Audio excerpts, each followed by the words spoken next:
గురువుగారు గణపతి అనుగ్రహం ఉంటే లక్ష్మీ అనుగ్రహం కూడా ఉంటుందంటారు. లక్ష్మీ గణపతి స్వరూపం యొక్క ప్రత్యేకత ఏంటో తెలియజేస్తారా? లక్ష్మీ గణపతి అనగానే అందరికీ ధనం గుర్తుకొస్తుంది. నిజంగా లక్ష్మీ గణపతి ఇరువురు ఇల్లాండ్రతో ఉండేటటువంటి గణపతి స్వరూపం. ఒక్కరు కాదు,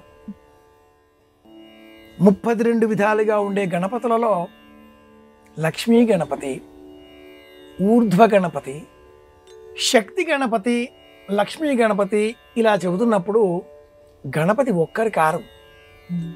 గణపతి పక్కన సిద్ధి బుద్ధి అనే పేరిట ఇరువురు ఇల్లాండ్రను కూడా గణేష పురాణం వివరిస్తుంది. 32 విధాలుగా ఉండే గణేష రూపాలలో ఇలా శక్తి సమేతుడైన గణపతి, స్త్రీ స్వరూపాన్ని ఎడమ తొడ మీద కూర్చుండబెట్టుకున్న గణపతి, ఇరువైపులా 2 స్త్రీ స్వరూపాలు శక్తి స్వరూపాలతో కనిపించే గణపతి. ఈ రూపాలు 5 రూపాలలో మనం చూడవచ్చు. శక్తి గణపతి, లక్ష్మీ గణపతి, సిద్ధి గణపతి, మహావిఘ్న గణపతి, ఊర్ధ్వ గణపతి. ఈ 5 గణపతుల రూపాలలో గణపతి శక్తి సమేతుడై దర్శనమిస్తాడు. లక్ష్మీ గణపతి అనగానే లక్ష్మీదేవి గణపతికి ఇల్లాలు అనే భావన మనం చేయకూడదు.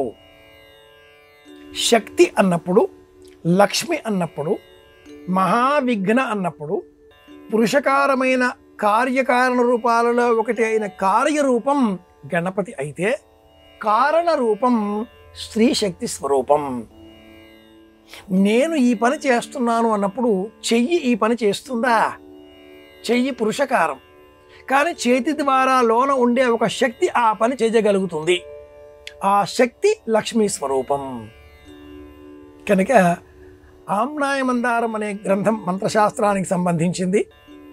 ఆ ఆమ్నాయ మందారంలో లక్ష్మీ గణపతి మహామంత్రాన్ని గురువు ద్వారా స్వీకరించి ఉపదేశపూర్వకంగా సాధన చేస్తే అద్భుతమైనటువంటి మంత్రబలంతో సంకల్ప సిద్ధి కలుగుతుంది.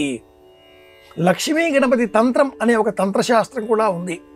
గణపతికి సంబంధించిన 36 తంత్రశాస్త్రాలలో శారదా తంత్రం, లక్ష్మీ గణపతి తంత్రం, ప్రసన్న హృదయ తంత్రం ఇలాంటి గ్రంథాలు అనేకం ఉన్నాయి.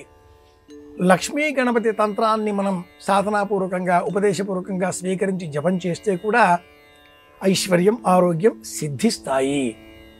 లక్ష్మీ గణపతిని ఉపాసన చేసేటటువంటి వారు ఈ విధమైన గణపతిని ఎరుపు రంగులో ఉండే గణపతిని పూజిస్తారు. ఈ 5 విధాలుగా శక్తి గణపతి, మహావిఘ్న, ఊర్ధ్వ, విఘ్న 5 రూపాలలో ఉండే గణపతులను శక్తి సమేతుడిగా పూజించాలి. ఇతరములుగా ఉండే హేరంబ, ద్వ్యక్షర, త్రక్షర, వీర ఆ రూపాలన్నీ కూడా ఒక్క గణపతిగానే మనం పూజిస్తాం.